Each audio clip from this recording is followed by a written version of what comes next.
This is Channel 25 WVTT Olean. Now, from the Twin Tiers' biggest broadcast news operation, this is the 6 o'clock report with Jeff Andrulonis and Alexa Olson. Listen on News Radio 96.7 WVTT or watch on News Channel 25 WVTT television. WVTT proudly presents the 6 o'clock report. Good evening, I'm Alexa Olson. Jeff Andrulonis is off tonight. Topping the 6 o'clock report, new information in the Jerry Sandusky sex abuse case. After closing arguments, jurors in the case deliberated until about 9:30 p.m. yesterday. Meanwhile, a new alleged victim has stepped forward, and he's related to the former Penn State assistant football coach. Ed Payne reports. In closing arguments, Sandusky's defense attorney reminded jurors of the lack of physical evidence in the case, and he accused the alleged victims of conspiring for financial gain. The lead prosecutor then had his turn. He called Sandusky a pedophile who systematically preyed on victims through his charitable organization, The Second Mile. And he said conspiracy theories collapse under their own weight. A lawyer for one of the alleged victims agreed on CNN's Piers Morgan tonight.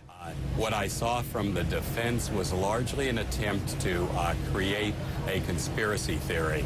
I don't think it sells very well. Also Thursday, one of Sandusky's 6 adopted children announced through his attorneys that Sandusky allegedly sexually abused him.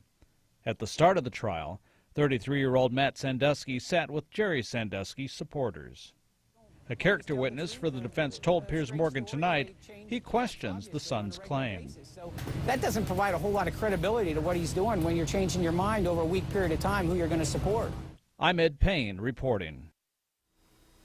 Legislation that would make teacher evaluations public to parents passed in Albany yesterday. New York State Governor Andrew Cuomo published a statement that said, "I applaud the Senate and Assembly for taking up the teacher evaluation disclosure bill. I believe it strikes the right balance between protecting teacher privacy and a parent's right to know. I also appreciate all those who participate in this important dialogue over the past few months. The teachers union made important points and the bill respects their members' legitimate right to privacy. I also appreciate the opinion of Mayor Bloomberg and believe the final bill reflects much of his perspective. I know this was a difficult issue for the legislature, and I applaud their courage and leadership." Senator Catherine Young will be in Bolivar, New York tonight to honor a retired United States Army veteran with several medals. Thomas Jordan served almost 4 years of active service. Senator Young will award Jordan with the National Defense Service Medal, the Vietnam Service Medal, the Republic of Vietnam Campaign Medal, and the Army Commendation Medal tonight. The ceremony will begin at 7 p.m. at the Bolivar American Legion. There's another defection from the Syrian military, one of the bloodiest days of the uprising. A Syrian pilot on a training mission crossed over into Jordan in his MiG fighter jet, and he left behind an increasingly bloody scene in Syria. CNN's Arwa Damon reports. The Syrian pilot who defected is ranked as a colonel and could potentially be the source of some pretty valuable information about the capabilities of Assad's Air Force and also about how he potentially would be trying to deploy it against the opposition as this conflict continues to spiral towards even more violence.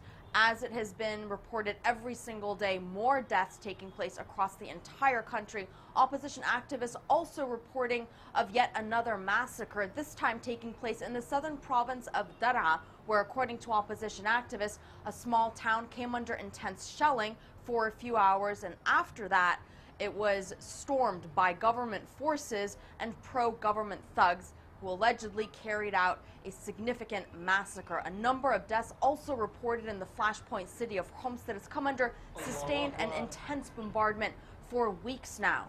The International Committee of the Red Cross and the Syrian Red Crescent have been for days trying to broker some sort of a temporary pause in the fighting so that they can evacuate civilians, especially out of the old city. But so far, those efforts have proven unsuccessful. Spokesman for the ICRC saying that a team attempted to enter the area but was forced to turn back due to intense gunfire.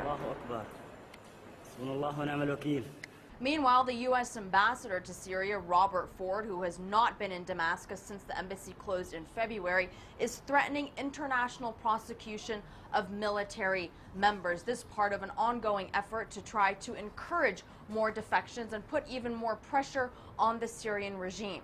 But the international community continues to be polarized when it comes to how to handle the uprising in Syria that is spiraling dangerously close to an all-out civil war by the day.